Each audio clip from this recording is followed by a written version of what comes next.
Merry Christmas. Oh, Happy New Year. Oh, nane ho. What?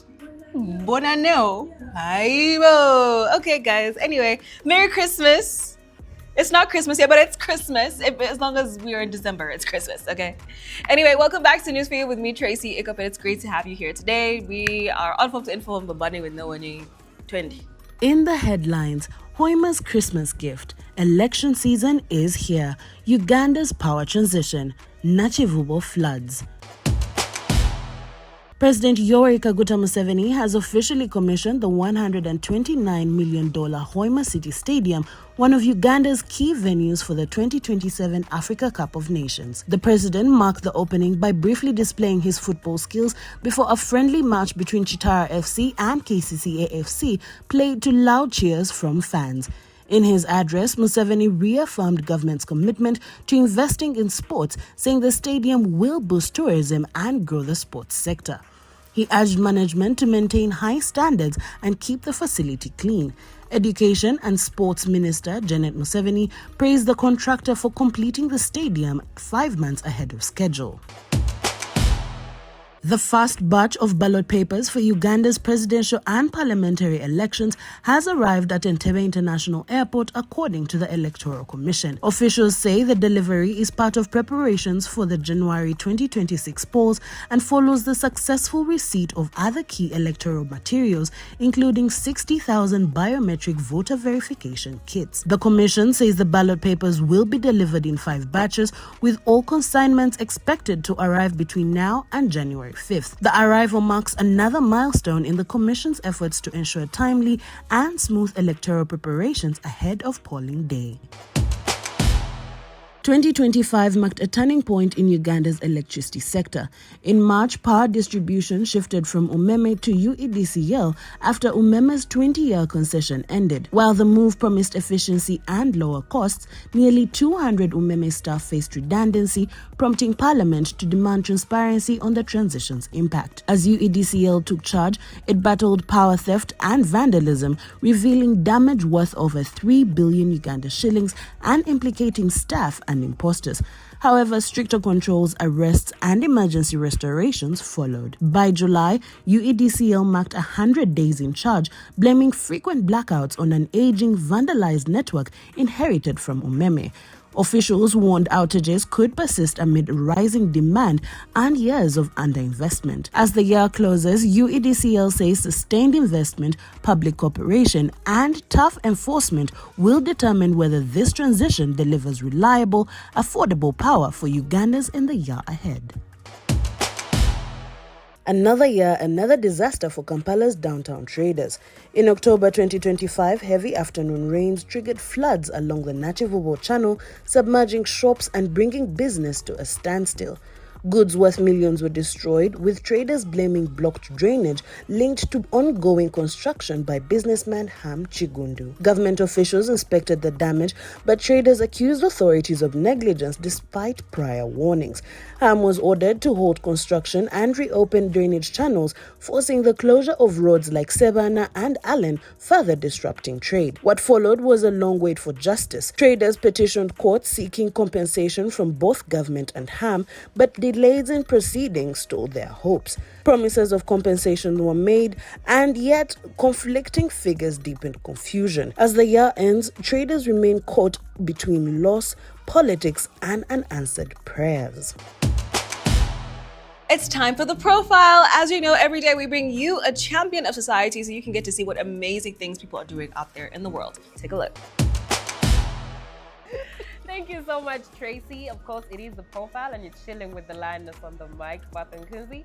And of course, like Tracy said, we have in a very, very interesting, I can call him so many professions, film actor, director, BNG man. But I'm going to let him introduce himself about now. Yeah, my name is Alexo Naudex, and many of you know me as an actor. But yeah, I'm an actor, an actor's coach, a producer, a director. I'm almost everything. Multi-talented. Yeah, amen. Yeah. All right. I love to add the amen on that. Amen for it. So if acting wasn't your calling, what do you think Alexon Audax would be doing today? Actually, before I started acting, I was doing something else. But What? still in line Please with don't that, say something like accounting or... Not really. Yeah. I was a music artist. Wow. I need to listen to some of your And music. I told you in the trailer, it was my song you argued. Oh, wow. Yes, I used to do music. I did music years back, but I did gospel music. Okay. Though I turned it into inspirational kind of music. And at a point it was too expensive. Music is expensive, by the way. You see artists there, I respect them. On top of looking good. So besides doing music, I also did, I am still doing, many people think I quit when they started seeing me on screen, photography. Oh, wow. Yeah, I'm a professional, I know a camera. Wow. You're going to teach me. Yeah, and you're also going to take photography, my photos, videography. So that's the other side. So when I'm not on TV, my other business is that. Okay, very interesting. So what role, I want to know, what role changed how people started seeing you, like in real life, in real life? The role that Kaheru in Sanyu. Oh yes. Yes, I can never So this heal. is a role that I would walk into the streets and people would fear me. Literally thinking you're like I was that rude, angry, rude person. Yes. So one time I was walking and I laughed in a supermarket and they had already seen me. And they were shocked. They're like, wait, this guy can laugh. And I was like, what? Oh wow, that's crazy. So now I want us to move into your acting journey. You've played very intense roles. So where do you draw your emotional depth from? I think if I told you this where I get it from, I'd be lying. What I try to do is I try to simply feel the moment. So I try to sit in the moment, I try to connect to the moment. I try to put myself in those shoes of that character that I'm playing and simply ask myself, how would this character feel? How would the normal human being feel? So I simply connect to what, for example, if someone is telling me, let me give an example of something we did previously of a stepmother. You know, me to be able to shed a tear, I connect myself, I put myself in the shoes of that boy that the stepmother is telling, leave. How would you feel if it was you in real life, right? So I connect myself to most of those moments, and that's where I get it from to keep going. So far, is there any role that you've turned down but you still think about it till today? Roles that I've turned down and think about till today. I've turned down many roles, but I've turned them down not because... I've turned them down because I feel like the project is probably... It's not going to be that I can imagine. It's not worth the effort. It's not worth the effort. Not because... oh, wait. Yeah, there is one I turned down, but I don't regret. Let's go to that. There are some roles they call you for and you're like, huh? What? You're like, no. No, can never be me. All right. Do you ever watch your own performances? And me personally, I don't like listening to my voice because I'm a voiceover artist away from this. And I don't like listening to my voice. Really? Yes. That's surprising. So like, do you ever watch your own performances and you cringe like the rest of us? Lord, I long to watch myself. Really? Yes, even if like something already happened, like even years back, I find it, I land on it, I want to watch and see what have I improved on. What did I do? And if I love them, I'm always proud of myself. I'm like, I ate it. I did that. I ate it. You know? So I enjoy watching myself a lot because it helps me grow. Okay. Once I watch myself, I know, okay, I should stop doing that. I have that habit. Maybe in that aspect, I understand it. Because even me, when I started off with radio, I would look and I'm like, oh no, there's like but you know, there are many people who don't watch themselves. Yeah, I know. It's hard, by the way. It's very hard. I don't know what's hard about it. What's hard about watching yourself? It's hard. Like, the first time, I was like this. Wait, like, what? So people always tell me, so someone can get in my house and I'm watching myself. Hey, you're watching yourself? And I'm like, why not? I have to enjoy what I did. Yeah. You know? Yeah. So, since you've been in this industry for a while, what's the hardest truth about the Ugandan film industry that young actors and actresses need to hear? Oh, the hardest truth? One, the hardest truth for young actors is there's exploitation. Oh, yeah, true. People are being used out there, left, right, center. And when I say used, I'm talking about not being paid, Being underpaid. and then some of them are being lied to. Yeah. But that's one thing they need to know. You have to be careful who you're working with. You'd rather connect yourself to a community of actors so that you're well informed about what happens. But one of the things is they are being used out there. A lot of them are being used. And in the end, you know what that does to the industry? These are the same people that get used. At the end of the day, they go back home and they're like, no, acting, I can't. Yeah. Ugandan acting, I can't. So the people who are using these people literally mess our name so much as producers. Yeah. All right. So now I want us to delve more into Kings and Queens. Yes. Right? I understand this is your director era. Your yes. director energy. Yeah. So I feel like it marks a big move for you as a director. What pushed you to take that leap of faith? The leap of faith. I think one is the passion for not just acting, but for seeing the industry to grow. I really want to see the industry grow. Yeah. And I look at I have a community of actors, right? Yeah. Having the Artistry 360. And what I always ask my actors is one question. If you woke up one morning, if you woke up one morning and let's say Pearl Magic that does a lot of Ugandan content, right? It's closed. Where are we going to go as actors?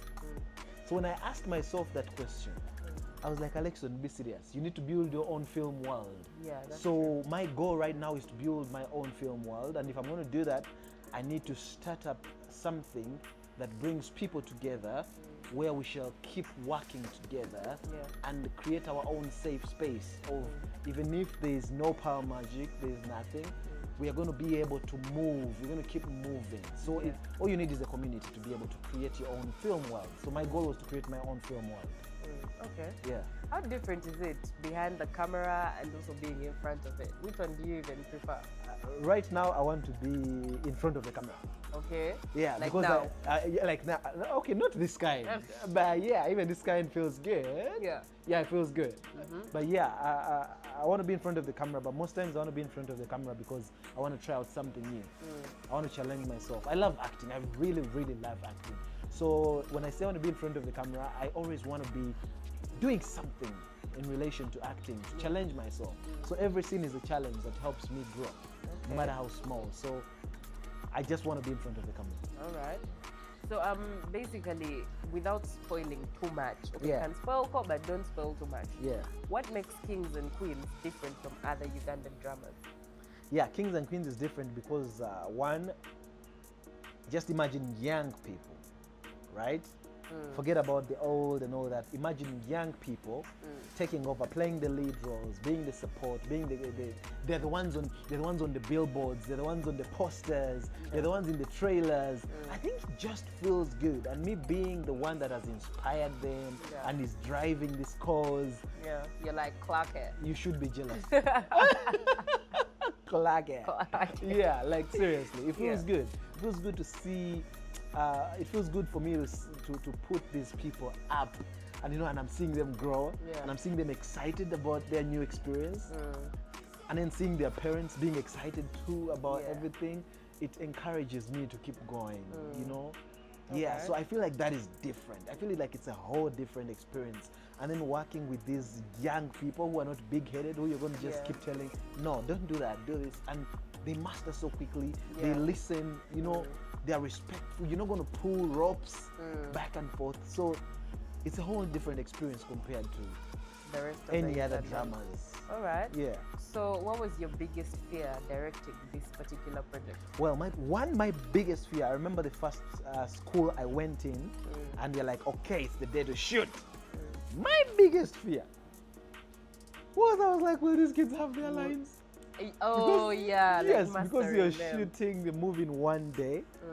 And you know, film comes with pressure. Yeah, But we I train know. them. We tell them about that. Mental strength. Because there's that time you get and time is moving. And these kids, you know, kids in school nowadays, they don't want to be pushed. don't want These to days, they're so soft cool. life. Soft life ambassadors. So sometimes you have to find balance between getting the job done, and you not being rude with the students, and you keeping it professional, you know, and knowing that I'm working with young people, they are new, and you want something done and done well. And if you put a lot of pressure, you're not going to find balance. So those are some of my fears. Scripts, and then will they manage the pressure, because we're also on time. You have to get done in the project before it gets dark. Yeah. But there's when they get tired, they are hungry, know. and it's not like you're working with us. They put us on pressure, and we know. And you can endure. Yes, you can endure, because you're like, we know what the producers or the directors are going through. Yeah.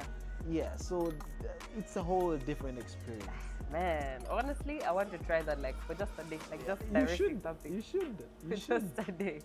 All right, I want to know some of the on-set moments. What's the most chaotic or the funniest moment in this whole Kings and Queens set? Well, I have had many funny moments and chaotic moments where a school calls you, for example, and they have agreed you're actually going to shoot a movie, right? Yeah. And you're shooting the movie, it clocks 3 p.m., 4 p.m., and then the head teacher comes. You probably dealt with the deputy head teacher who is in charge of these things. Yeah. The head teacher comes. Okay, I thought you guys are supposed to be done.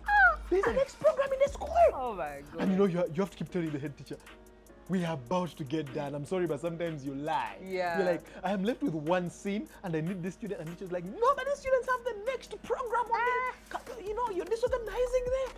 Yeah. And you're like, head teacher, give us just 15 minutes and we're going to be done. And 15 minutes turn into 4 hours. Oh. So you get to a point and you're in a class and you see the head teacher working in a company like, no, let's first say, let him first pass. And you have to carry your cameras and equipment. And you're telling guys, let's be fast. The head teacher's about to come to chase us. So there are different experiences. Yeah. Yeah, for all different schools. Then you're going to go to a school that is very cooperative. They're telling you, do whatever you want. Yeah. So let me give you an example. I've been to one of the schools, I'll not mention. We are halfway there shooting. The owner of the school calls us and tells us, why are you shooting from my school? Hey. Okay. And yet we met this guy like 2 days back. And he agreed. And they agreed. They even gave us locations in the school. So even the teacher in charge was confused. Like, what is going on here? Like, okay, we were here. We even did rehearsals when he's there. Yeah. And this person, so I don't know. I will not judge.